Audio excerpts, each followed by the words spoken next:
자, 반갑습니다. 오늘 수업은 저번에 수업한 거에 이어가지고 부동산 PF 종류에 대해서 알아보도록 하겠습니다. 자, 시공사 분양물 PF 사업에 대해서 좀 알아보겠습니다. 시공사 분양물 PF라는 건 뭐냐면 결국 이제 PF 대출이긴 맞지만은 하나의 PF 대출이 하나의 종류예요. 그래가지고 시공사에서 자금을 갖고 들어오는 거죠. 쉽게 말해서 PF 대금의 상당 부분이 공사비 아닙니까?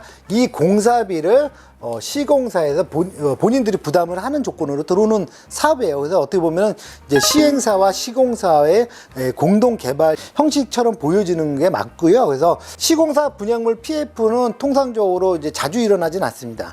분양성이 우수한, 그 다음에 공사비가 한 1,000억 이상 정도 되는 사업일 때 주로 이제 벌어지고요. 이거는 일반적으로 모든 시공사가 할 수 있는 수준이 아닙니다. 왜 그러면 이 공사비를 갖고 들어온다는 게, 그것도 1,000억 이상의 공사비를 갖고 들어온다는 게 통상적으로 보면은 국내에서는 1군 시공사 메이저 한 10곳 정도만이 가능을 합니다. 그래가지고 시공사가 이 공사비, 직접 공사비에 관해서 본인들이 자금을 대고 시행사랑 같이 공동 사업을 하는 형태다라고 이렇게 이해하시면 편하실 거예요. 그래가지고 할 수 있는 거는 한 메이저 10곳밖에 안 된다. 그리고 그것도 분양성이 아주 상당히 우수해야 된다라고 보여주고요.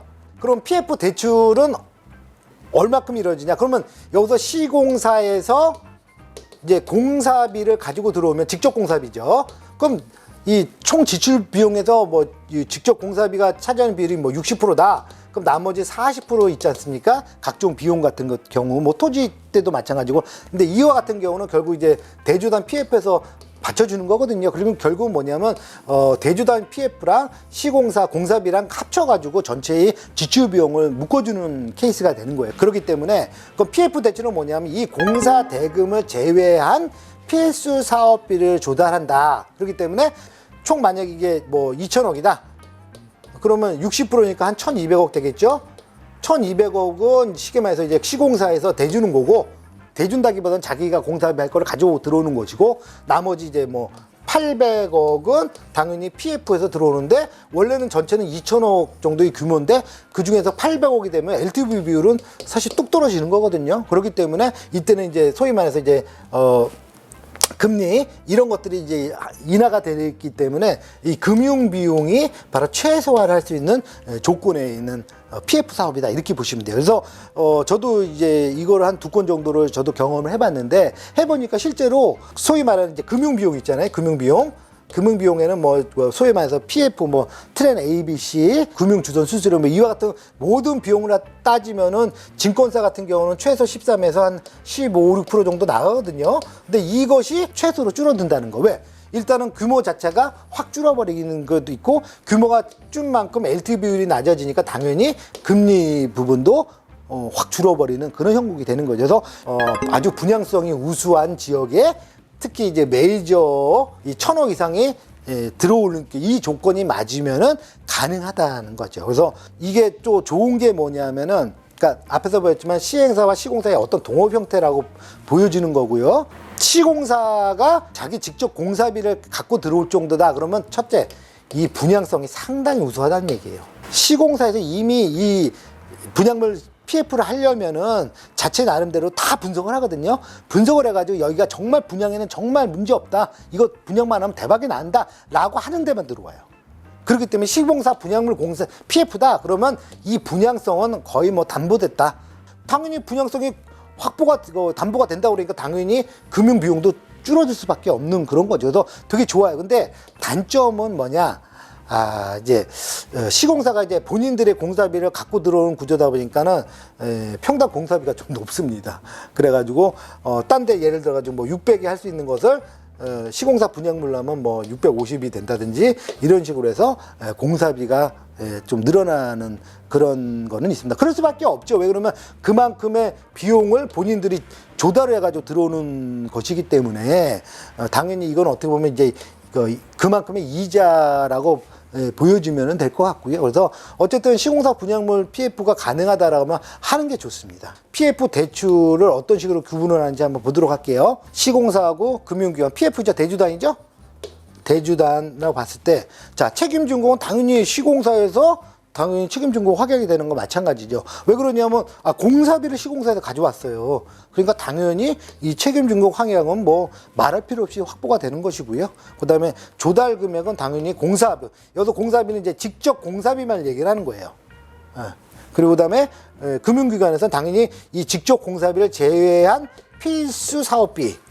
이렇게 놉니다. 필수 사업비라는 건 우리가 지출비용에서 보면은, 이코티 자기자본, 이코티, 그 다음에 PF 대출, 그리고 유보라고 나오잖아요. 그 중에서 이제 유보를 제외한 요 포함해서 이거를 이제 필수 사업비라고 표현을 하는 건데, 그러니까 그거를 제외하고는 그 나머지 비용은 다 PF에서 들고 온다 이렇게 보시면 되고요. 자, 분양성은 시공사가 판단하는데 이건 뭐 당연히 확보가 되고 안전하다가 평가가 나와야지만이 시공사에 들어오는 구조이기 때문에 일단은 시공사 분양 PF 공사다 그러면 분양성은 담보됐다 이렇게 보시면 편할 거예요. 그 다음에 신탁으로 가면 당연히 누가 그래도 대주단이 일단은 1순위입니다. 시공사의 분양 조달 비용 있죠, 공사비. 이거는 신탁에서는 2순위로 들어가요. 상한 구조는 어떻게 짜느냐 그러면 분양물이 뭐 엑시트 분양률로 따졌을 때 50% 이상은 먼저 1순위에서 뭐 대부분 가져가고, 이게 다 완료되면 나머지에서 엑시트가 대주단이 엑시트 한 이후에는 공사비 그 비용으로 2순위를 100%로 가져간다가 이렇게 나오는데, 뭐 이거는 여러분들 뭐 구체적으로 뭐 아실 것까지는 없어요, 이 정도는. 근데 전체적으로 봤을 때는 아무튼 시공사 분양물 PF면은 좋다. 여러 가지 면에서 대외적으로 상당히 안정성을 확보한다 이렇게 그냥 생각하시면 되고요. 자, 이번에 이제 중도금 대출에 대해서 좀 알아보도록 할게요. 사실 이 중도금 대출이 부동산 PF 사업에서는 조금 약간 가려지는 의미가 좀 있어요. 왜 그러냐면은 일단은 중요한 거는 이제 PF 대출 이게 우선적으로 하다 보고 당연히 또 그럴 수밖에 없죠. 왜 그러면 부동산 PF가 돼야지만이 이 프로젝트가 스타트가 되는 개념이다 보니까 당연히 PF에 모든 포커스가 맞춰서 가는 건 맞는데, 그렇다고 이 중도금 대출을 사실 무시하기는 되게 이것도 좀 뭐랄까 리스크가 있다는 거죠. 왜 그러냐면은 결국 중도금 대출은 어떻게 보면 이제 리파이낸싱에 관련된 대출이거든요. 그러다 보니까는 한번 읽어보고서 어떤 것들이 문제가 될 수 있는지에 대해서 한번 알아보도록 하겠습니다. 자, 중도금 대출, 다른 말로 이제 집단 대출이라고 표현을 하죠. 그래서 예를 들어서 그러니까 소위 말하는 수분양자들이 여기 돼가지고 만약 10억짜리 분양을 받았다. 그러면 통상적으로 수분양자가 10%인 1억을 이제 계약금을 걸고 나머지 잔금, 그러니까 3년 후에 잔금으로 4억을 준비한다. 그러면은 수분양자가 준비할 수 있는 거는 지금 계약할 때 당시에 1억과 그다음에 3년 후인 4억의 잔금을 준비하면 그 사이에 소위 말하는 이제 5억이 들어가야 되잖아요. 이것이 바로 이제 중도금 대출로 이제 전환을 해주는 건데, 결국은 뭐냐면 수분양자는 계약 당시에는 1억만 갖고 10%만 갖고 있으면 계약을 할 수 있는 거예요. 그리고 나서 중도금 대출로 50%를 대출받고 있다가 이제 잔금 때 4억을 갖고 들어와 가지고 이제 소위 말하는 소유권 이전 등기라면서 그 잔금만큼을 이제 요 중도금 대출이 나중에 이제 잔금 대출로 돼 가지고 소유권 이전 등기를 하면서 다 근저당 설정이 되는 이런 구조로 가는 거거든요.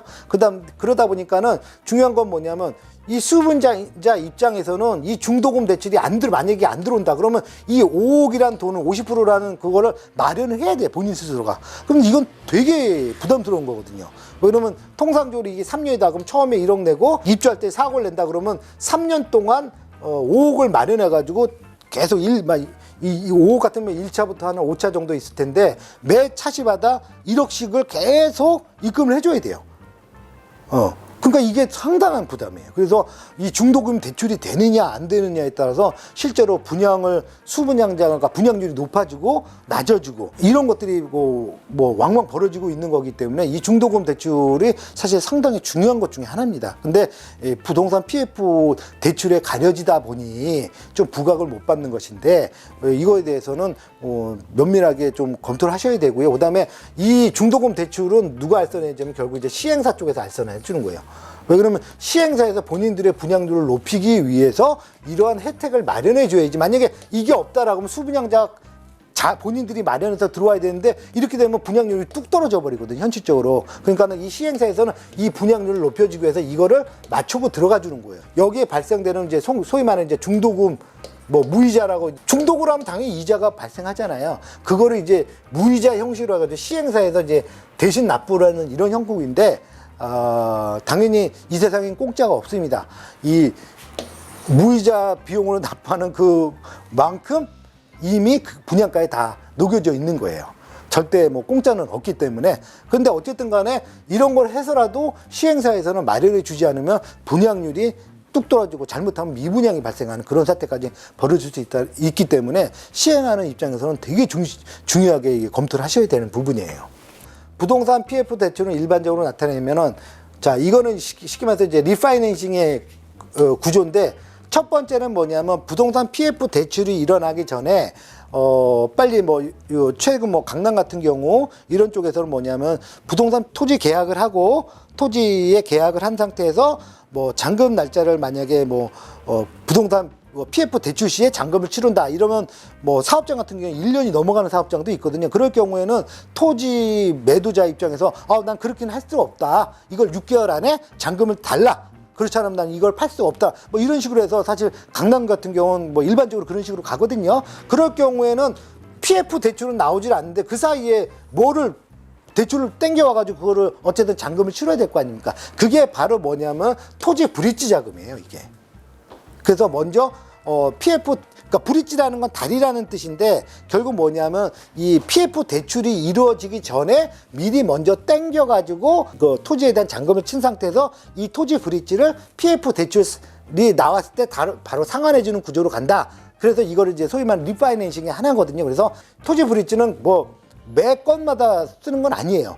근데 주로 이제 강남 지역에 있는 토지 같은 경우, 또 사업장 같은 경우, 아니면 규모가 좀 큰 사업장 같은 경우, 이런 경우는 사실 토지 브릿지를 완강해달라고 하거든요. 토지 매도자가 판매를 하진 않기 때문에, 매각을 하지 않기 때문에. 그래서 결국 그렇게 해줄 경우에 이제 발생하는 건데, 토지 브릿지가 벌어졌다? 이 토지 브릿지를 대출하는 기간은 대부분 어떤 기간이냐? 이 PF 대출 기간하고 거의 같아요. 왜 그러냐면은 이제 A라는 이제 증권사에서 보니까 PF 대출을 이 프로젝트가 들어왔을 때 검토를 합니다. 검토를 해가지고 이건 PF 대출에 전혀 문제가 없어. 근데 다만 PF 대출을 하려면은 일단 인허가가 완료가 돼야 되거든요. 토지 잔금 납부가 돼야 되고 토지상에 있는 모든 권리나 이런 것들이 다 말소가 돼서 명도까지 다 완료가 됐을 경우에 PF가 들어가는 그 선제 조건이 되기 때문에 그렇게 하려면은 결국 토지 잔금이 납부를 해가지고 토지 계약을 떠야 된단 말이에요. 그래서 그거를 이거는 PF 대출이 문제 없다. 그런데 먼저 자금이 필요하니까 우선 먼저 보내준다라고 해가지고 PF 대출하는 증권사에서 먼저 그 대출을 먼저 이루어지는 게 바로 이 토지 브릿지 자금이에요. A라는 증권사에서 우리가 검토했더니 PF는 전혀 문제가 없어. 자, 그 대신에 PF까지 할 수가 없으니 그 전에 먼저 돈을 일부를 먼저 토지 브릿지 자금으로 먼저 메꿔서 토지 소유권을 확보시킨 다음에 이거를 PF 대출할 때 바로 상환하는 이런 형국이 되죠. 그러니까 결국 뭐냐면 A라는 업체는 예를 들어 가지고 PF 대출이 총 1,000억이다. 근데 브릿지 자금이 500억이다. 그럼 브릿지 500을 먼저 빼주는 거예요. 이 상환할 때 얘를 상환해 주는데 형식적으로는 사실 상환이라는 말이 맞죠. 왜 그러면 이거 대출은 성격이 완전히 다른 거거든요. 그래서 그러나 결국은 뭐예요? 1,000억이라는 그 안에 이미 500억은 포함이 되는 거거든요.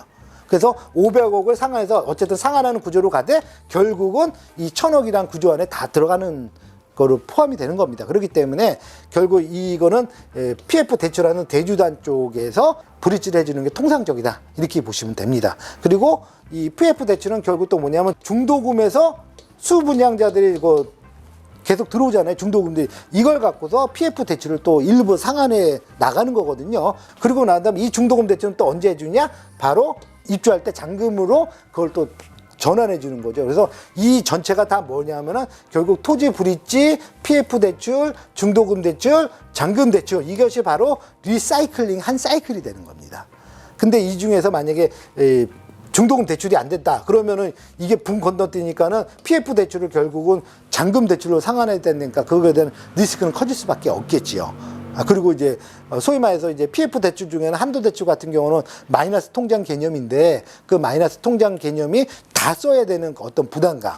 요즘 같은 경우는 중도금 대출 되게 중요합니다. 그래서 이거에 대해서는 시행하시려는 분들은 반드시 이걸 매칭을 해 주셔야 돼요. 그게 능력입니다. 안 그러면 분양률이 뚝뚝 떨어져요.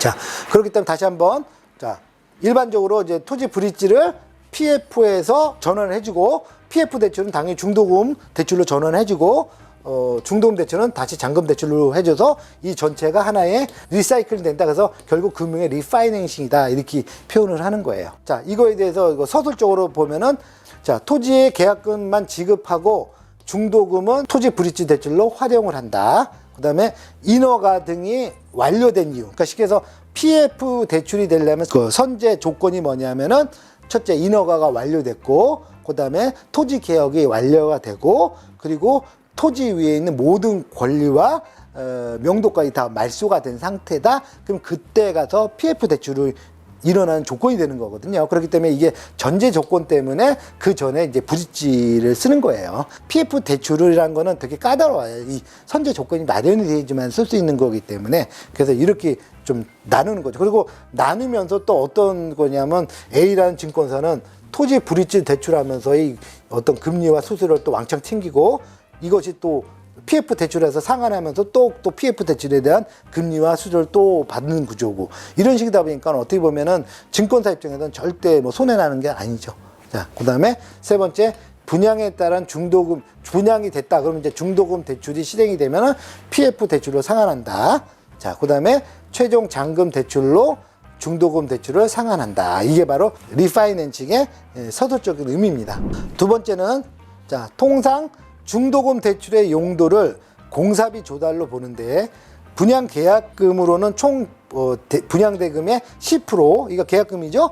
10%만을 받게 되기 때문에 중도금 조달이 안 되면은 앞에서 봤죠? 중도금 만약에 조달을 못한다. 시행사에서 조달을 못 해온다. 근데 요새 이런 사업장 되게 많거든요. 왜 그러냐면 분양 가격이 9억을 초과하는 경우는 중도금 대출이 안 돼요. 규제를 했기 때문에. 그렇기 때문에 만약에 10억짜리를 분양한다. 요즘 웬만한 뭐 서울 수도권에서 웬만한 데는 다 분양가가 뭐 30평대다 그러면 다 10억이 넘어가는 구조거든요. 그럴 경우는 사실 중도금 대출이 못 해요. 이럴 경우에는 수 분양자가 결국 이 중도금 대출만큼의 뭐 50%가 됐든 60%가 됐든 이거를 결국 수 분양자가 다 마련해 가지고 들어와야 된다는 얘기입니다. 그렇기 때문에 요즘 사실 청약 시장이 또 되기도 힘들 뿐만 아니라 설령 됐다 하더라도 이런 중도금까지도 다 마련을 해서 오야 되기 때문에 사실 부담감이 되게 크죠. 그래가지고 아예 시행사에서 사업장에서 아예 공문을 내려요. 뭐냐면 이 사업장은 9억이 초과된 사업장으로 중도금 대출이 불가능합니다. 그러니까는 분양 받으실 분들은 각자 중도금을 마련해 갖고 분양에 참여하십시오라고 아예 공문을 내려버립니다. 그렇기 때문에 요즘은 사실 청약도 당첨되기 힘들고 청약 당첨돼도 자금을 마련해서 들어오기도 참 힘들어요. 그래서 요즘 같은 경우는 현금 부자 외에는 사실 쉽지가 않습니다. 예. 그래서 가능하면 9억 이하의 물건에 청약을 하는 것도 방법이 되겠죠.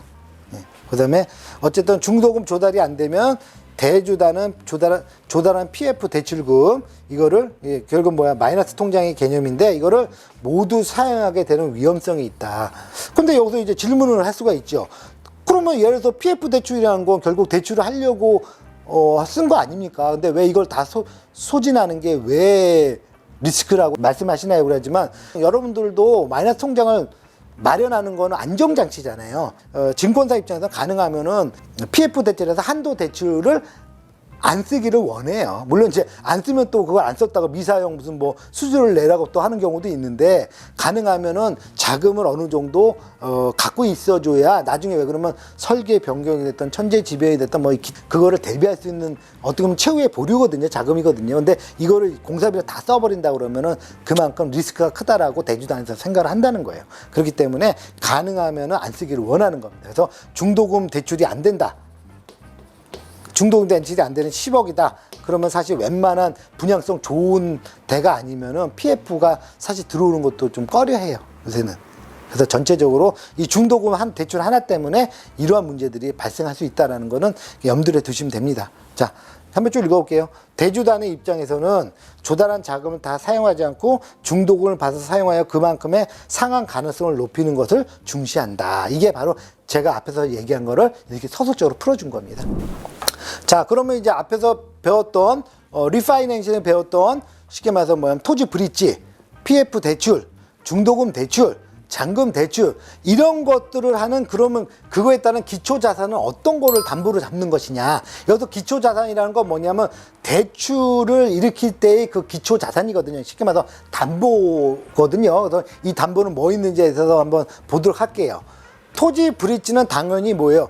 토지의 잔금을 활용하기 위해서, 잔금을 내기 위해서 쓰는 거거든요. 그러니까 결국 뭐냐면 토지가 담보가 되는 건 당연한 겁니다. 그 다음에 부동산 PF는 나대지 앞으로 세워질 건물과 사업의 현금 흐름, 이걸 담보로 하는 거예요. 그러니까 이건 어떻게 보면 약간 불확실성에서 리스크가 커지는 건데, 그거를 막기 위해서 이제 시공사에서 책임진 거 확약을 한다든지 아니면 요즘은 신탁사에서 책준을 하는 이유가 바로 이런 거예요. 왜? 이런 리스크를 딱 확보하기 위해서.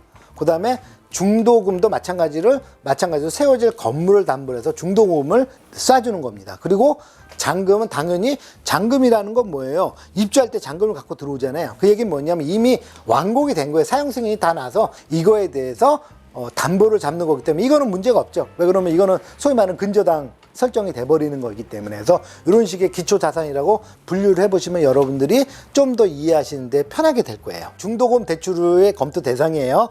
첫째, 건설사의 신용등급. 쉽게 말해서 뭐예요? 신용등급을 얘기한다. 이게 뭐예요? 결국 책임준공이라는 얘기입니다. 책임준공. 건설사의 신용을 본다는 얘기는 뭐예요? 쉽게 말해서 이 건설사가 책임준공을 명확하게 할 수 있는 게 있느냐 이거예요. 왜? 결국은 모든 PF도 마찬가지죠. 토지 브릿지도 마찬가지죠. 이런 중도금도 마찬가지인 게 바로 이 건물이 완공이 된다, 문제없이 완공이 된다는 걸 담보로 이루어져야 되는 것들이거든요. 그렇기 때문에 당연히 건설사의 신용등급을 보고 건설사의 책임준공 확약을 보는 겁니다. 그리고 나서 당연히 분양성도 봐야겠죠. 분양이 안 되면은 당연히 리스크가 커져버리기 때문에. 그리고 세 번째는 관리신탁, 관리형 토지신탁, 이것이 중요시됩니다. 그래서 중도금이 들어오는 대부분들은 관토 아니면 책준, 이 두 가지 아니면 사실 중도금이 대출이 이루어지질 않아요. 근데 요즘 사실 웬만한 사업장들은 이거 뒤에서 배웠지만 이제 분양관리신탁이라고 있는데 이거를 쓰질 않아요, 거의. 그렇기 때문에 대부분 다 기본이 관토 이상이라 보시면 돼요. 그래서 관토 이상이라는 건 뭐냐면 관령 토지 신탁 아니면은 신탁사 책준 이렇게 보시면 돼요. 책준은 뭐 관토보다 더 한 단계 위인 거죠. 신탁사가 책임지는 구조이기 때문에. 그렇기 때문에 이 정도는 돼야지만이 검토를 한다 이렇게 보시면 될 것 같고요. 그다음에 중도금 대출할 때 당연히 시공사의 연대본인도 뭐 요구를 합니다. 왜 그러면 당연히 시공사는 그럼 책임 준공도 해주고 또 연대보증까지도 해주는 겁니까? 예, 그렇게 해줘요. 하라고 해요. 그렇기 때문에 어쩔 수 없어요. 그래서 왜 그러냐면 결국 건물이 쓰는 거는 뭐예요? 시행사가 세우는 거 아니에요. 시공사가 세워주는 거기 때문에 시공사가 그만큼 보장성, 담보를 해줘야 된다는 그 뜻인 거예요. 그래서 결국 중도금은 공사비로 사용되는 것이고, 그렇죠? 그 다음에 대주단에서 최종 차주는 시공사라고 여기고 있기 때문에 왜?